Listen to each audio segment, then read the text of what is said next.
Do you have time in your day to stay current with the ever-changing medical information needed to treat your patients? With your busy schedule, there can't be much. That's why nurse practitioners need UpToDate. UpToDate provides accurate, evidence-based clinical information and treatment recommendations you can trust quickly and easily. Join the growing network of over 2 million medical professionals worldwide who rely on UpToDate.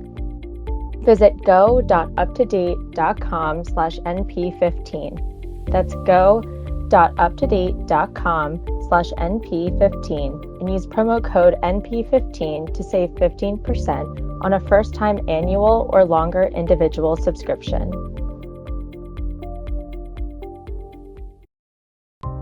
In this episode of the Nurse Practitioner Podcast, Victor Czerkasij discusses psoriasis. Hi, thank you. This is Victor Czerkasij. So glad to be with you on this podcast on psoriasis.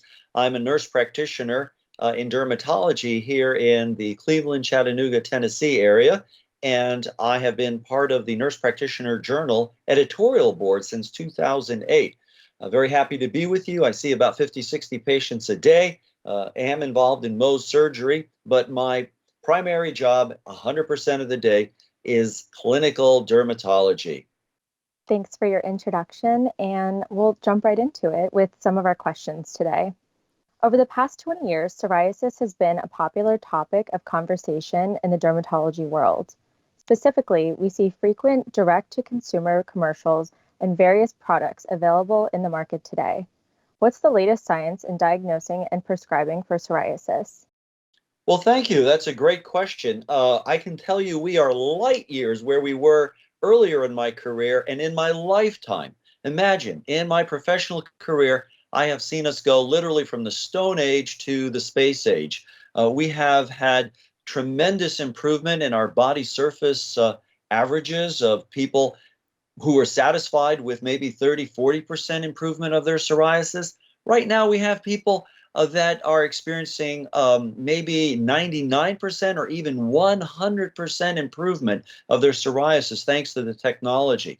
I can also tell you this is a fantastic time to be in dermatology because not only do we have the 18 and older adult indications, but now we have what we would call a anti-TNF that is available for 4 years and older. We have a what's called an IL-1223 that is for 12 and older. And then we have two products for something that's in the IL-17 arena. And we'll be explaining all these things to you that are for 6 and older. This is huge improvement over where we used to be. Another great thing that's happened in psoriasis in just recent years is we've moved from medications that were classed as immunosuppressives to not having a black box warning at all.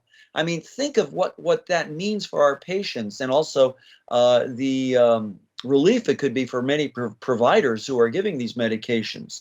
So they're not considered immunosuppressives. There's no black box warning. It used to be that we had medications that were pretty tough on the body. They were oral medications. You had to take them every day. We had steroids. They would thin the skin. They would weaken the bones. They would have you put on weight. They, in fact, we've learned kind of late that steroids even worsen many cases of psoriasis over time. So we've gone from that to weekly injections, and now we have many, many products that are injections only once every 3 months. Think of that. You only have to have injections 4 times a year. That means you don't have to worry about your psoriasis 361 days of the year. Well, I mean, that's such a great place to be. Another thing I would mention is immunogenicity. We have medications that over the years, 5, 7, 10, 15, 20 years, we don't have anything but a nice straight line where they have effectiveness. It used to be that a lot of these medications dropped off. And finally, side effects are much cleaner, much neater, where we had in the past death. I mean, let's be honest, death was a possibility for some of the immunosuppressives that we had as a side effect. Now, our worst side effects are either a runny nose, injection site reaction, which can improve in a day or two, or fatigue the next day. And all of those, in study after study, in many of our biologics, disappear the longer you use it. So, yeah, I mean, the prescribing part has been tremendous, and it's a great place to be. Can you break down the science of psoriasis? Is it more than just a skin issue? You know, I look at history, and I wonder if it wasn't in the past, in our early civilization, like if you read the Christian Bible, you would hear stories of somebody that was unclean. They had leprosy. I wonder if that wasn't psoriasis back then. It was just misunderstood.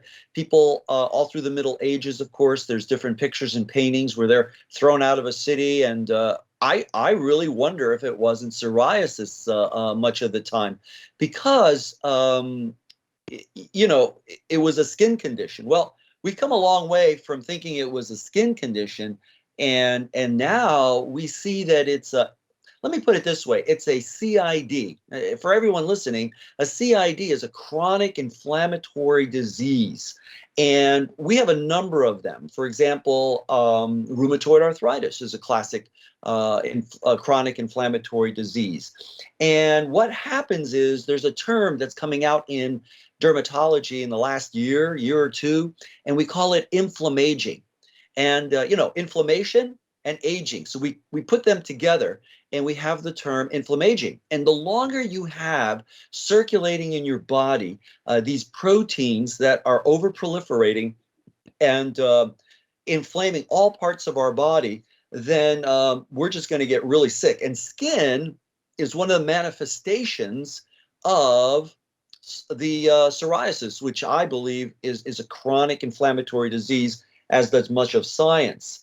I remember growing up as a teenager in the 70s, and they would have commercials about the heartbreak of psoriasis. Well, I've never experienced it myself, but I've seen it enough times. In fact, my master's was in psoriasis, the effects of psoriasis on the effect of moderate to severe psoriasis on human sexuality.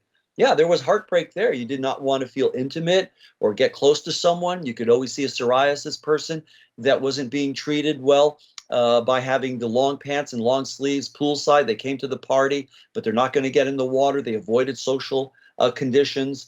They were kind of like a self-imposed leprosy from 2,000 years ago.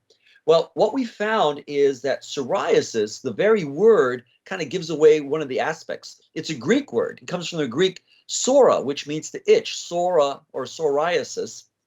And people with psoriasis know that it can itch a great deal. And this heartbreak, this constant inflammation, is because we have in our bodies these proteins. They're either from the interleukin family, or they're from what's called the tumor necrosis factor alpha family, or others as well. T cells are implicated as well in the immune system. So depending on the person, their genetic makeup, these people will develop these proteins, and they, instead of acting in a normal defensive manner in our immune system, start to inflame joints and skin, and increasing all kinds of comorbidities.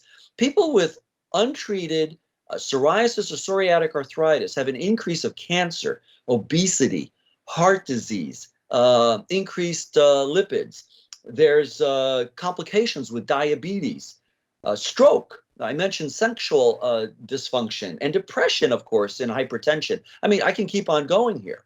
The thing is, if you can make the source of your spring clean, then all the waters that flow from that should be much better. And that's what we're seeing in psoriasis. When we address the immune system, where it's this overproliferation of these different proteins, if we can calm them down, then the rest of the body is going to do a lot better. I see people very, very happy over time with their treatment, because they're exercising, they feel better, they're walking, they're interacting with their friends. So yeah, it's not just a skin condition anymore once you know the science. How do you differentiate psoriasis from other inflammatory conditions? Is psoriasis often misdiagnosed? And what tips would you give to a provider to correctly diagnose psoriasis? Once again, a great question. And we find that for the most part, for those of us in dermatology, since this is what we do for a living, we will have the diagnosis fortunately correct. But I will tell you honestly, there has been a few times in my career where I did think it was psoriasis, and then I had to do a punch biopsy. And it was, in fact, a very severe case of seborrheic dermatitis. That's a classic differential of yeast. In fact, many of my doctor referrals that I take every day will tell me that they have a patient that's not responding to their seborrheic dermatitis treatment, which, for those of you not in dermatology, sebderm, as we call it in the vernacular, is a cradle cap. It's an overgrowth of yeast. And one of the key ways that you can tell the difference between psoriasis and seborrheic dermatitis is the Auspitz sign. It's spelled Auspitz, Auspitz. Someone very famous a long time ago whose last name was Auspitz. You know how these people with the hard names, I don't know if we'll ever have a Czerkasij sign, but the Auspitz sign is where you just pick it with your fingernail, and I have a glove on, and if it does not bleed, it's seborrheic dermatitis. It's the overgrowth of yeast. If it does bleed and you haven't hurt the patient, then, which we don't, they traditionally don't feel it. But then if it bleeds, we're pretty sure we have psoriasis. Another thing is I've also biopsied in my career psoriasis because it wasn't responding, and it was mycosis fungoides, which is a pretty aggressive destructive skin disorder, which requires a completely different treatment paradigm. So always think to yourself, don't be hard-headed. I remind everyone that I train around me. If the medication is not doing its job, if the psoriasis is not responding, swallow your pride and try to figure it out. Also, don't forget, there are 5 different forms of psoriasis. What I'm talking about in this podcast is plaque psoriasis, which makes up 80% of the psoriasis family. But, you know, we have a broad range. There's guttate psoriasis, there's inverse psoriasis, and then, of course, it goes all the way over to erythrodermic psoriasis, which is really a cutaneous emergency that we have to treat. Now we are also getting different books, textbooks, and the latest journals that are saying that you can also have your own entity with scalp psoriasis or fingernail psoriasis or groin psoriasis. So yeah, you know, it's always changing, and we're trying to stay ahead of where the science is taking us. So right, usually it's seborrheic dermatitis, but there's one more, eczema. Always watch out for eczema, because what's tricky is that eczema and psoriasis in the early stages, if you've misdiagnosed it, they're both usually treated the same way, and they'll respond positively. But before you go too far down that road, it's always good to have that correct diagnosis. And seeing a lot of patients every day over the decades, I think will help you get better at it. Can you describe the Kepner phenomena in relation to psoriasis? Yes. So here's another person that got their name famous because they figured out something, and now we, of course, name it after them. But Heinrich Kepner, Koebner, from all the way back in 1876, he was well known for seeing a really interesting phenomena, and that was kepnerization, as it was named. And bottom line, what happened was you'd have a person that was going through their life, everything was happy for them, they were enjoying their horse and buggy days, but all of a sudden they would develop in previously unaffected skin psoriasis. Now, how did that happen? So today we still see this phenomena in healthcare, or dermatology in particular, and I've seen it a few times in my career. Kepnerization, you may not have any family history of psoriasis, and so you're going through your life and you're standing up on a small stool because you're short in the kitchen, you want breakfast. This is a true story of one of my patients, and she was reaching up, and the stool slipped out from underneath her, and she banged her head on the granite countertop, really hurt herself. So, she went to the emergency room. They sewed up the small cut and everything was fine. As it was healing, they noticed that there was this red, silvery plaque that started to develop there, and she started to lose hair because of that inflammation. So they sent her to me. And I was able to diagnose her correctly with kepnerization or plaque psoriasis. So the trauma from knocking her head on the granite caused psoriasis to come up. So there must have been some kind of predilection or propensity in her immune system. Basically, it's an overproliferation of the body to make skin, and it leads into psoriasis, which, as we can tell you, is not curable. So she was pretty frustrated. I'll tell you another couple times this has happened. Is they were both women who went for delivery of their child and ended up with cesarean or C-sections. And well, right on the C-section line, right there along the panty line or a little bit below, they developed silvery, reddish, thick line of it looked like a rope of a plaque. And that was, in fact, psoriasis. I mean, go figure, kepnerization. So whereas Heinrich Kepner did not, in fact, invent kepnerization, he made that observation. And to this day, we use his name to see that. I've also seen in a hospital situation where someone received a graft for a burn, and that's where they developed psoriasis. So they use that term now for any number of changes from the original skin, but the classic understanding is psoriasis. So very strange, very curious. And what can we do in the early stages? I'm pretty aggressive with steroid, and so I try to limit how that occurs. There's another area in dermatology where trauma causes trouble, and that's squamous cell. We do have people who undergo wounds or cuts or trauma. They were in a car accident. They were going through the woods camping, and a stick stuck them, and squamous cell will develop from that area. So that's not the only condition in the body that responds in a unusual manner from normally clear skin.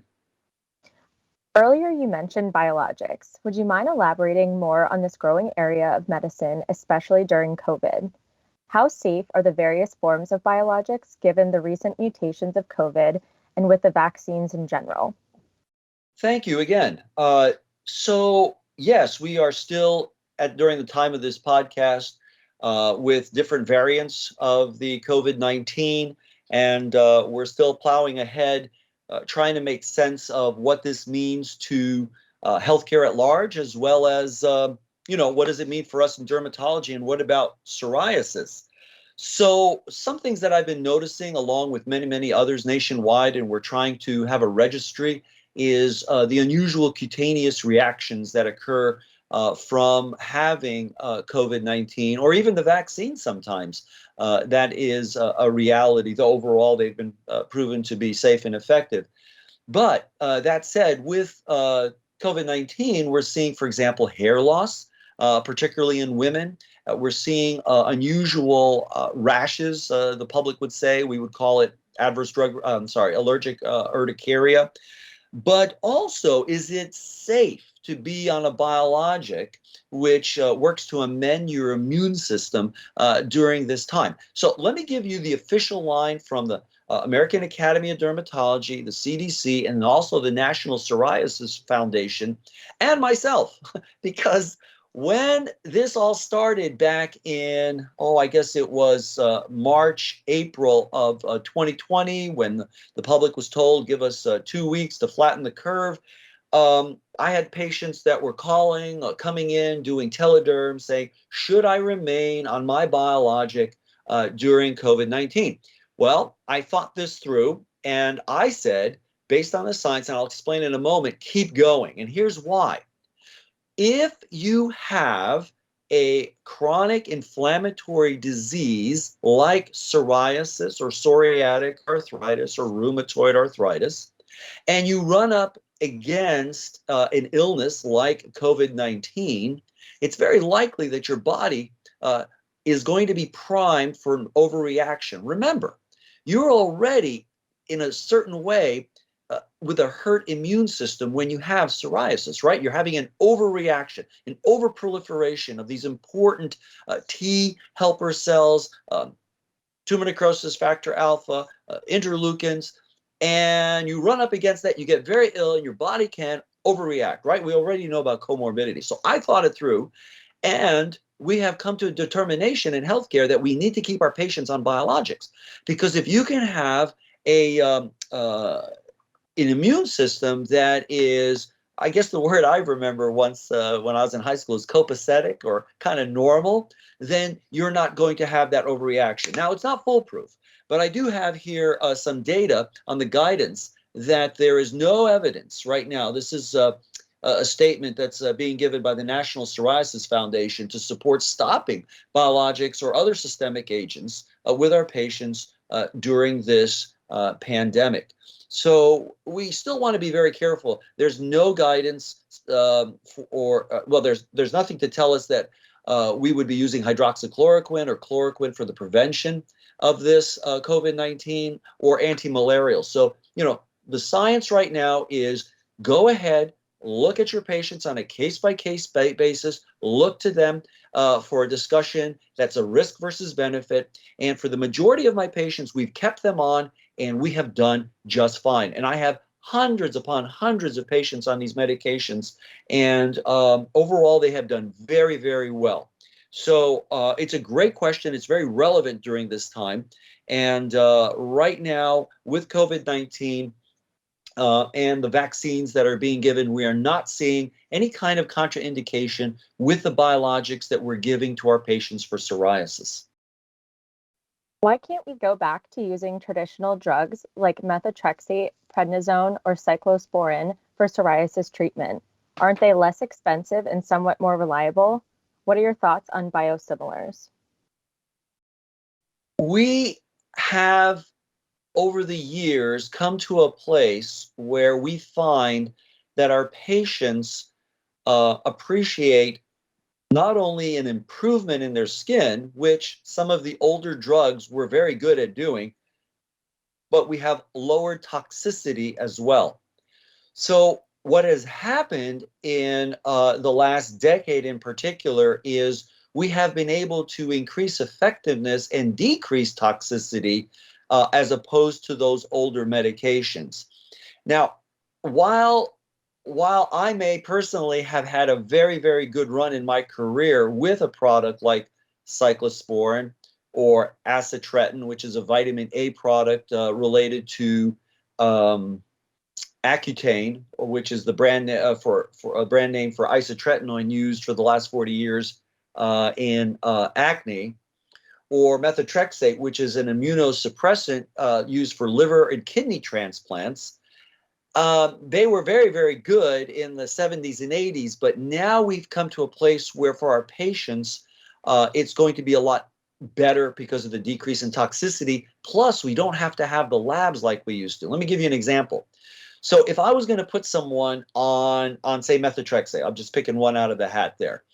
So great drug. They used to do liver, kidney transplants with that, and noticed that if the patient had psoriasis, they would also improve. And they were like, wow, it's like the old Viagra story. Viagra was a cardiac medication, and they noticed it had a very unusual side effect. And they realized, forget the heart, we're going to go for this instead.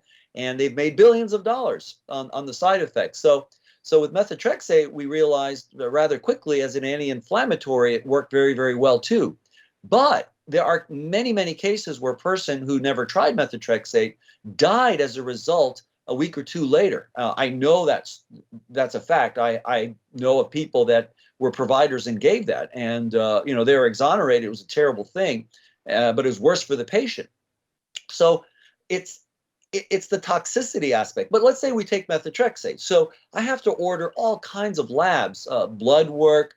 There was also in the early biologics that were immunosuppressants. We had to order a TB test. We had to order the HIV, Hep B, Hep C. We would have to repeat that every year. With methotrexate, you have to do a liver biopsy every, 5 to 10 years. And that was expensive and painful. And now we just don't have to do that. So some of the people will tell me, well, you're giving me something that sounds a little suspicious. I heard it's an injection. I'm a little nervous of the injection. I say, you know why? You want a pill, don't you? Oh, yeah, I think pills are maybe the better way to go. And I go, listen to me. There are lots of pills that will hurt you a great deal. But now with our injectables, the biologics, I don't even have a black box warning. You're afraid because it is an injection. Well, biologics are so fragile that if you took the medication by mouth, the stomach enzymes would destroy it. So we have to bypass your stomach. And once you explain to providers and also to patients why we're doing what we do, this timely information will be very good. Now, you asked, I think it was a moment ago, also about biosimilars. So what does that mean? Well, we're coming into the era, right? In fact, I would say 2022 will be the first biosimilars, which will be the generics to the many branded products that we have to the psoriasis biologics. Well, the biologics that we have gone through heavy duty trials. Some of them could cost hundreds of millions of dollars to prove their safety before the FDA, which is only right. But now the biosimilars are coming along, and they're chemically identical to their branded counterpart, so to speak. So it's assumed that their safety will be as good as before. But as anybody knows, bioequivalence or biosimilar, it's never exactly the same. It's like going to the wedding and you notice that the bridegroom is late, and just to keep the party going, and make sure you get to the reception on time, just go ahead and marry the best man, right? But the bride would say, well, I really wanted the groom. And we're like, come on, look, he's a nice guy. He kind of looks similar. She's like, well, I really wanted the groom. Well, he's not here. We got to move on. So I get a little worried about these biosimilars that are coming up. I may not be the first to prescribe that personally. I don't think they're going to be any less expensive to create I believe myself. And the safety is going to be projected and assumed. So, yeah. FDA says it's got to be safe, pure, and potent, just like the similar. And we always ask, well, how similar? And they're like, close. Well, maybe close is not enough. So this is a really good discussion. I think it was a great question because I really don't have a lot of answers to this one. And I don't think a lot of the rest of folks in dermatology do either. I think we're all waiting for the other person to go first with them. So I'm just going to wait and see on the biosimilars. And why I don't use the old drugs is simple toxicity. And remember, we all have to do 3 things every day with our patients. Number 1, we got to treat them safely is number 1. Number 2, effectively, yeah, I'll grant you that. You can't just treat someone safe and not effectively. You wasted their time and money. And then access is the third one. Make sure they get the medication. But thank you, Taylor. Good question. What else do you have for me? Can you also elaborate on psoriatic arthritis? Do all patients with psoriasis eventually develop psoriatic arthritis? And how can we best treat that condition? Oh, you just hit on something that is really my passion, because psoriatic arthritis is the counterpart to psoriasis. We all think that psoriasis is its own entity, but remember I told you earlier that this is a chronic inflammatory disease, and it's got 2 parts. This is the Dr. Jekyll, Mr. Hyde part, because I always, with all my patients, and I know someone listening, particularly in dermatology, is going to roll their eyes on me on this one, but I always assume that even though I'm treating your plaque skin psoriasis, you may have percolating still beneath psoriatic arthritis, and the ethical thing to do is to assess you for that. And let me give you some figures. This is right off the top of my head because I was just reading this the other day. I could tell you that 3-4% of the American population has psoriasis, and about 30%, 35%, depending on the research you read, of all psoriasis patients have psoriatic arthritis that's fairly active. That's why they feel so good. They'll come in and say, just fix my skin. And I assess them for psoriatic arthritis, and I'll give them something that also covers, psoriatic arthritis. And they'll come back a month or 2 months later, and they'll say, wow, not only do I look better, but I feel better too. I don't have that morning stiffness. I don't have that joint ache. I'm not so tired like I used to be. And I'm like, hey, how about that? There you go.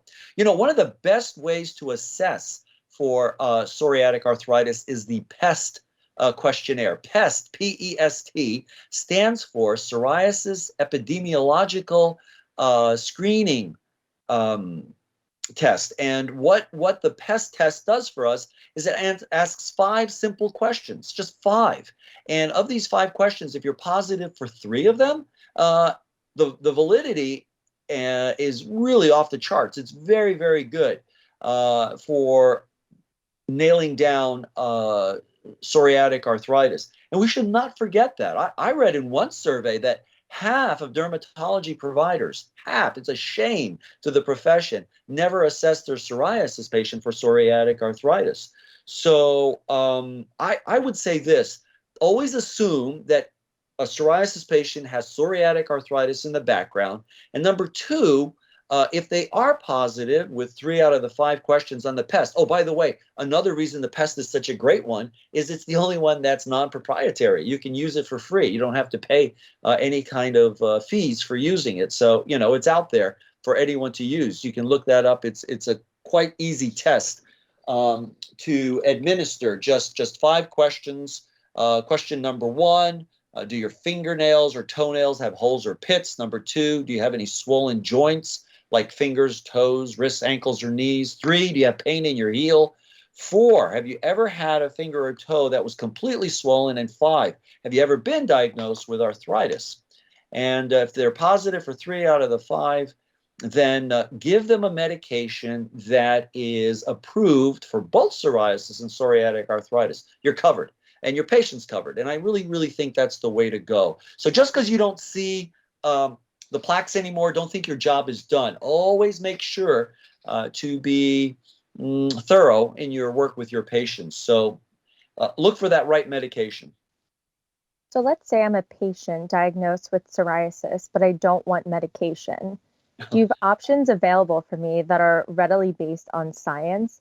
And what kind of research can you give me for lifestyle changes? Well, look at that. I just finished my last statement to your question by saying give them the best medication, and now you're asking me what if you don't want medication? That's a really good question. So I happen to be a provider that really, really looks to the food aisle as easily as I do to the medication aisle. I really think that many of our conditions in America, even outside of dermatology, can be best addressed through diet and exercise and lifestyle changes and modifications. But I know my fellow Americans, we like our holidays with lots of food. I have a cheesecake right now. I had a few bites before this podcast that I enjoyed very much. Is it good for me? Yeah, once in a while a bite's okay. Shouldn't be eating it every day. So lifestyle modifications are something that I offer every one of my psoriasis patients. And you asked, is it based on the science or what research? Okay, I'm going to tell you right now. Are you ready? Everyone listening? This is it. The Mediterranean diet, hands down, is our best researched diet for when it comes to an adjunct therapy or lifestyle modification to psoriasis or psoriatic arthritis.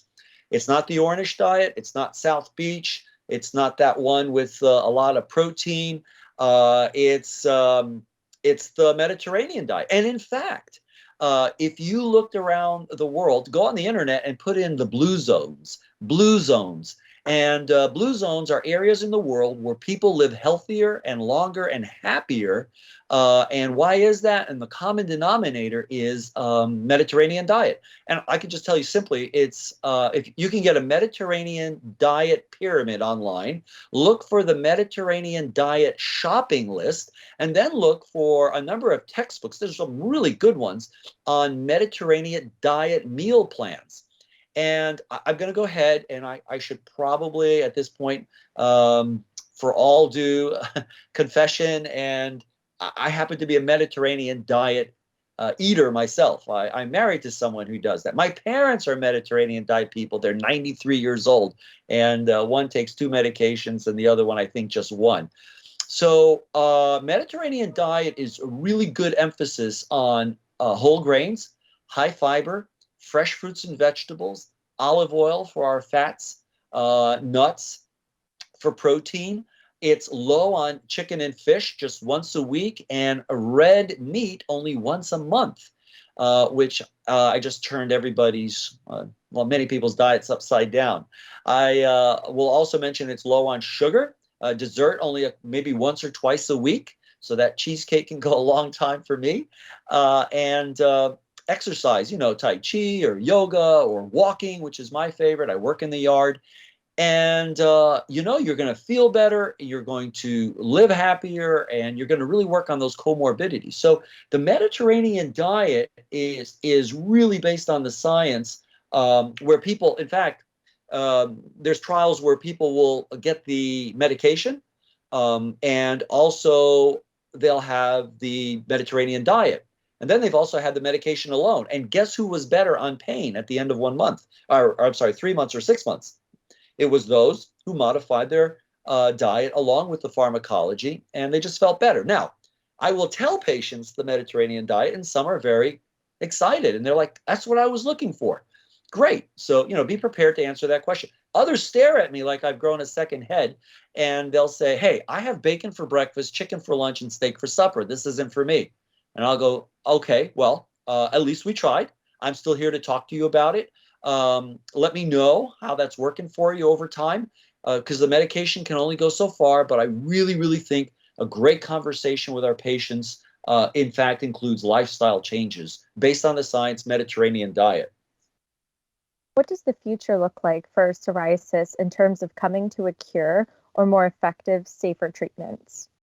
I just read an article in Dermatology Times, and they wondered if it was one of those op-eds, and the doctor was saying that I wonder if we're not 10 years away, maybe 15, 20 years at the most, away from a cure. The problem with a cure is we could completely turn off these proteins that are the trigger and cause for proliferation of skin cells known as psoriasis, but they're there for a purpose. Right? So we cannot just shut these off because they serve a purpose, but we're getting down on the nitty gritty, the DNA, the genetics of it all, and it's getting really, really close to maybe even a cure, they're saying.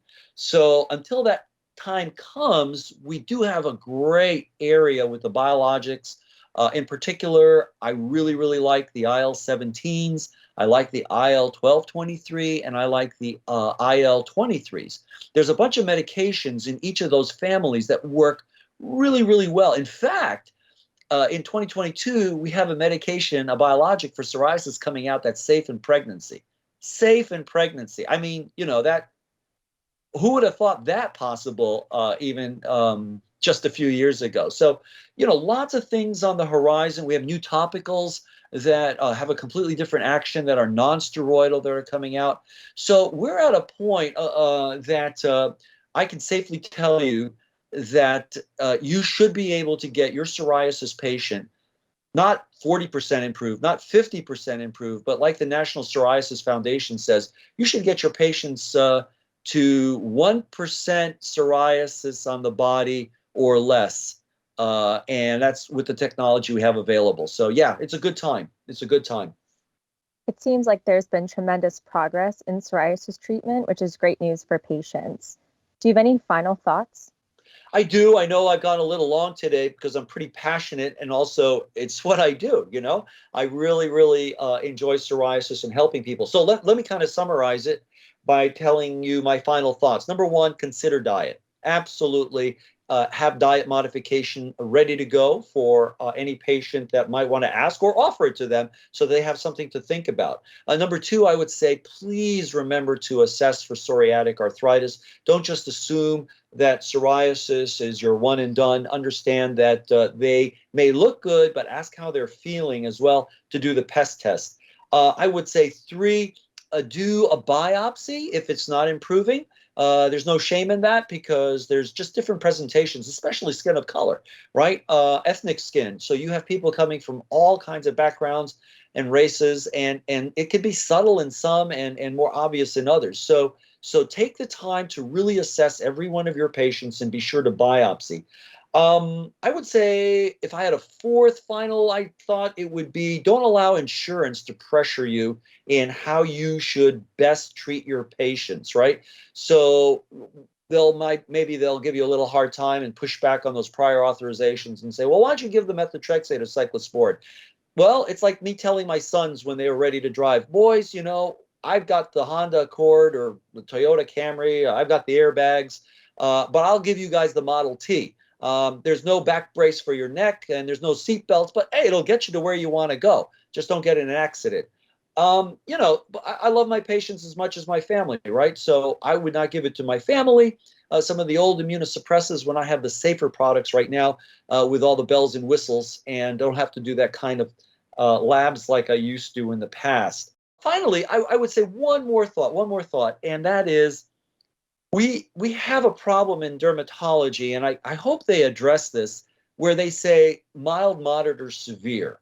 And I just think it's completely bogus today when they say that mild is 1 to 3%, and then 4 to 7% is moderate, and then like 8% and higher or 10% and higher, depending what textbook you read, is severe. And I'm going to tell you why. I have got people that come in and they only have 1 or 2% psoriasis. And you're right now thinking, well, that's good. No, it's in their groin. It's in their armpit. It's under their breast. It's in the most sensitive areas of the body. And so when I talk to a insurance company, they're like, you don't need a biologic. You can just put steroid there. No, you can't. You cannot do that safely. So we need a biologic. So don't think that 1 or 2% is a happy thing, depending on location. It's like real estate. Location makes all the difference on the house you buy. It'll make a big difference on the product that you write for your patient as well. Thanks for listening, everyone. You can find Victor on LinkedIn and on Facebook in the Dermatology Nurse Practitioners group. And you can also find the Nurse Practitioner Journal on Instagram, Twitter, and LinkedIn. This podcast does not constitute medical advice and should not be taken as such, and does not replace professional judgment or advice. The ideas and viewpoints expressed in this podcast do not reflect the official position of the speakers, authors, affiliated organizations, the Nurse Practitioner Journal, or Wolters Kluwer.